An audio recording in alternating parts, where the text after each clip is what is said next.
తెలంగాణలో phone tapping జరిగింది అన్నమాట ముమ్మాటికి నిజం. మరి ఈ ఫోన్ ట్యాపింగ్ వ్యవహారం తెలంగాణ ముఖ్యమంత్రి, ఆంధ్ర ముఖ్యమంత్రి కలిసి చేసిన జాయింట్ ఆపరేషను లేకపోతే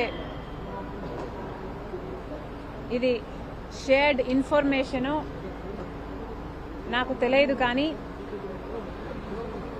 ఒక మాట అయితే స్పష్టంగా అర్థమైంది. అదేమిటంటే ఫోన్ ట్యాపింగ్ జరుగుతుంది. ఎంతమంది మీద జరుగుతుందో నాకు తెలియకపోయినా నా ఫోను ట్యాప్ అవుతుంది, నా భర్త ఫోను ట్యాప్ అవుతుంది, నా దగ్గర వాళ్ళ ఫోన్లు ట్యాప్ అవుతున్నాయి అన్న విషయం నాకు చాలా చాలా స్పష్టంగా అర్థమైంది.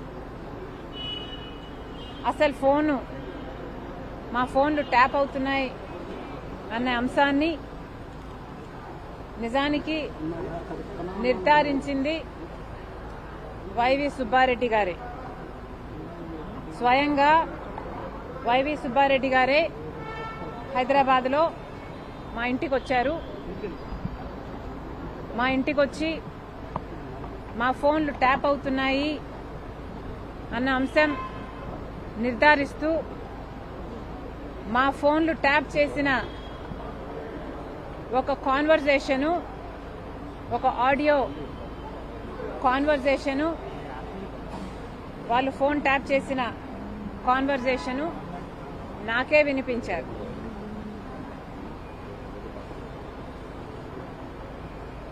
మరి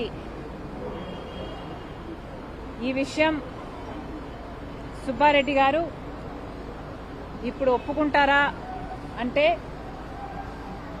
నాకు తెలియదు, నాకు అనుమానమే. ఎందుకంటే జగన్మోహన్ రెడ్డి గారు తన సొంత మేనల్లుడు, మేనకోడలు ఆస్తి కాజేసే కుట్రలో భాగంగా జగన్మోహన్ రెడ్డి గారు సాయిరెడ్డి గారికి, సుబ్బారెడ్డి గారికి